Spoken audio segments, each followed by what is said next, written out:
Nós voltamos com o terceiro bloco do Ação Nacional e hoje estamos conversando sobre a Amazônia com a advogada ambientalista Mariana Stewart e também a professora de Ciências Biológicas Rita de Cássia Pietrobon. Bom, e hoje, de uma forma inovadora também, a gente está com a bióloga ex-coordenadora do Grupo de Pesquisas da Amazônia e também que está lá no Ministério da Ciência, Tecnologia e Inovação em Brasília e vai falar por Skype com a gente ao vivo. Obrigado pela sua colaboração e participação aqui, Marlúcia Bonifácio Martins. Tudo bem? Tudo bom, boa tarde a todos e todas. Bom, Marlúcia, a gente queria saber de você qual foi a repercussão diante deste decreto para explorar aí o minério na Amazônia, aí em Brasília. Como é que repercutiu isso aí? Bom, tanto em Brasília, né, quanto em Belém, ou seja, dentro do circuito da pesquisa, dos pesquisadores e das pessoas que estão envolvidas, a reação foi bastante contundente no sentido de mostrar, né, de esclarecer a opinião pública, de esclarecer aos envolvidos responsáveis do desastre, do verdadeiro desastre que seria hoje a liberação desta reserva, né?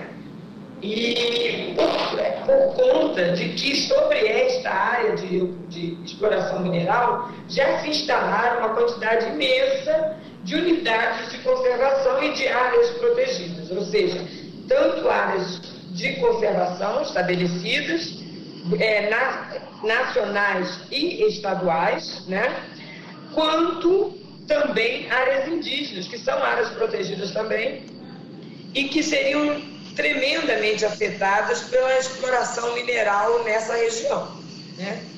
Então, a área disponível hoje para exploração mineral é muito restrita e os impactos dessa exploração seriam sentidos por todas essas áreas hoje destinadas à conservação da biodiversidade e à manutenção das populações tradicionais que nós temos nessa região. Marlúcia, como a população da Amazônia encarou este decreto? Como é que foi a repercussão lá? Como um ultraje, né? Um desrespeito vamos dizer assim, aos processos, né, de preservação da Amazônia vigentes. A gente entende o direito do Estado de fazer uma exploração mineral, mas não dessa forma. Não da forma como foi feito. Então, a reação foi bastante contundente. Eu acho que nas redes sociais, que hoje é a forma mais, vamos dizer assim, contundente de expressão da sociedade, né, que a gente tem. Então, isso nas redes sociais teve uma repercussão muito grande. Todas as organizações governamentais e não governamentais se mobilizaram no sentido de nós, enquanto instituição de pesquisa, nosso dever é de esclarecimento, né? Esclarecer tanto as autoridades quanto a sociedade no sentido do desastre que seria este decreto estabelecido. Isso alcançou as mídias, né? E graças também à repercussão internacional que o fato teve, houve esse retrocesso da parte do governo no sentido de ponderar que, de fato, essa atitude não é uma atitude adequada para o momento, né? Ok. Marlúcia, obrigado pela sua participação com a gente. De nada. Seja à vontade. Bom, a gente conversou então aqui com a Marlúcia Bonifácio Martins, direto de Brasília, lá no Ministério da Ciência, Tecnologia e Inovação. No dia 5 de setembro foi comemorado o Dia da Amazônia e o coordenador de políticas públicas do Greenpeace, Márcio Astrini, publicou um vídeo. Vamos ver? Eu vim falar um pouquinho sobre o nosso trabalho nessa região de floresta e por que esse dia 5 é um dia tão importante. O Greenpeace tem um escritório em Manaus há mais ou menos uns 18 anos. E durante todo esse período, a gente vem trabalhando em duas frentes principais. A primeira é combater o desmatamento. E a segunda é mostrar que existe como a gente desenvolver o país e essa região da Amazônia sem destruir a floresta. Mas, infelizmente, não é isso que acontece. Na verdade, a gente tem um grande avanço de ilegalidade para cima das nossas matas. muito gado, muita grilagem de terra, extração ilegal de madeira, um crime organizado, na verdade, que tomou parte ou conta de uma parte da Amazônia e que não consegue ser coibida pelo poder público. A gente não tem, na verdade, um plano de país para essa região que é quase metade do Brasil. O que a gente precisava de lá era mais investimento, mais governança, mas na direção certa. E não deixar a região abandonada para que aqueles que querem cometer ilegalidades acabem tomando conta das terras públicas e acabem ditando o ritmo. E esse ritmo normalmente tem a ver com a destruição da floresta e com muita violência. Por isso que o dia 5 é muito importante. Ele é importante para lembrar para o mundo a Amazônia, que é um grande tesouro. Um tesouro que já fornece para o país enormes riquezas. A Amazônia é responsável, por exemplo, pelo equilíbrio de clima no Brasil e pela distribuição de chuvas. Vamos lembrar que boa parte da nossa economia ela é calcada na produção de alimentos. Para produzir esses alimentos, a gente precisa exatamente de chuva e regularidade climática. São serviços ambientais que a Amazônia dá de graça para todo o país.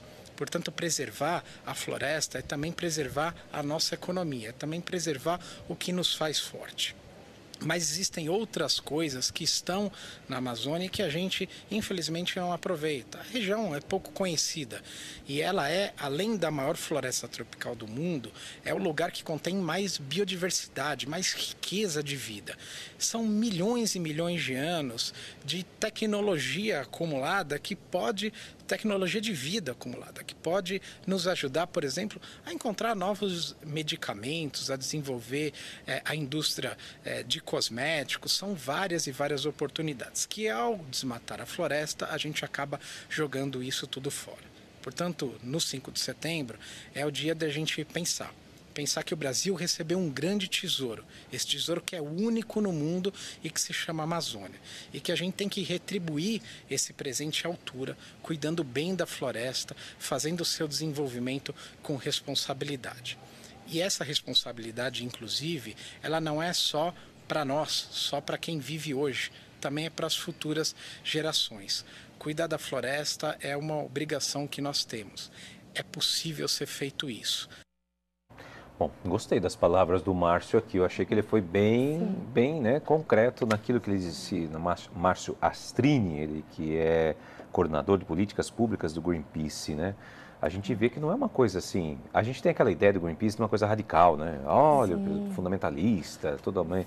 Não, foi bem consciente o que ele está falando. Existe um equilíbrio, ele dá o equilíbrio do clima, que a professora nos falou, né? Ele falou da exploração de uma forma consciente para obter remédios e enfim, né, que a gente possa utilizar e ajuda a preservar a economia também do país, protegendo a Amazônia, né? Isso é real. Gostaria que vocês falassem um pouco sobre isso. Sim, isso eu acho que é aquela questão que a gente fala muito, né, de desenvolvimento sustentável. Aí eu vou falar aqui na minha área, no direito como é, depois você conta, porque daí a gente compartilha isso que é muito interessante, né? Porque no direito, assim, desenvolvimento sustentável está na Constituição, né, é um princípio garantido pela Constituição, então é um direito fundamental, também é um direito humano, integra o rol dos direitos humanos, né? Então quando a gente fala, direitos humanos, o Brasil ele pode sofrer uma sanção internacional por uma violação de direitos humanos? Pode, e direito ambiental é considerado um direito humano, né? Então o direito ao equilíbrio ecológico é um direito humano. E sustentabilidade seria justamente assim o perfeito equilíbrio entre as questões ambientais, sociais e econômicas, né? E também isso de preservar a presente geração, preservar os recursos naturais sem inviabilizar as possibilidades das futuras gerações, né? Então, o desenvolvimento sustentável para o direito teria esse viés, né? De tentar casar esses três fatores. Então, principalmente eu que atuo muito na área ambiental, eu tenho que não só pensar no ambiental, né? Então, quando eu vejo um licenciamento ambiental, quando eu vejo um processo judicial que trata sobre os recursos naturais, que trata sobre o macro bem ambiental, eu tenho que também pensar nas questões econômicas e nas questões sociais, porque isso é sustentabilidade, né? Tentar casar tudo. Então, o equilíbrio entre esses três fatores é o que seria uma visão contemporânea de sustentabilidade. Qual a sua visão, Rita? Eu acho assim que para conservar a gente precisa conhecer, né? Eu acho que a educação ela é a base para a solução de qualquer problema. Então é difícil você querer preservar aquilo que você não conhece. E a Amazônia, ela é muito distante da maioria do país, né? A gente fala em Amazônia, você pensa num monte de árvore e só. Não é bem isso que árvore acontece. e água. Exatamente. E o rio, né? O rio, o rio Amazonas. Exatamente. E não é. É o que traz, o que a árvore traz para a gente, né? O que os bichos trazem, o equilíbrio, né, do ambiente traz para a gente. Então, assim, é importante ensinar isso para as próximas gerações. Mostrar, olha, tem isso lá, é importante para isso, né? Não só para a gente, mas para o mundo também. E esclarecer para a criança, né, para as futuras gerações poderem preservar, né, pensar nisso, pensar na sustentabilidade, né? Porque se fala muito em sustentabilidade, mas muita gente fala sem saber o que é, né? Fala, eu tenho que preservar, mas eu tenho que preservar o quê? Né? Então, acho que a educação ambiental, ela tem um papel muito importante, né? Ela parte do princípio da gente trabalhar isso já dentro da nossa casa. Exatamente. Né? Com nossos filhos e tudo mais, Sim, e entendendo o processo de reciclagem, por que é importante disso. Exatamente. Que até os municípios, né, desse país, estão todos nos assistindo aqui, ter políticas públicas voltadas ao meio ambiente, não é isso? Para que assim tenha assim, uma coleta de lixo correta, de separar o que é lixo orgânico do lixo reciclável, dos aterros sanitários, que hoje realmente é um verdadeiro crime ambiental, né, nesse país. Sim. Na verdade, o aterro sanitário o aterro sanitário é permitido, né? Então, nós temos uma política nacional de resíduos sólidos que trata sobre isso. O lixão, eles tinham um programa para que extinguissem os lixões no país, né? Que virassem todos os aterros sanitários que seguem, né, as normativas ambientais e, de fato, algumas vezes nos deparamos com os lixões a céu aberto, infelizmente. Mas, enfim... o poder público, ele precisa ter essas políticas públicas voltadas, mas também acho que é muito importante educação ambiental, né, que nós temos também uma política nacional de educação ambiental que fala que temos que ter a questão da proteção do meio ambiente em todos os níveis de ensino, temos que ter não uma disciplina específica, mas em todas as disciplinas nós temos que estudar, temos que entender isso.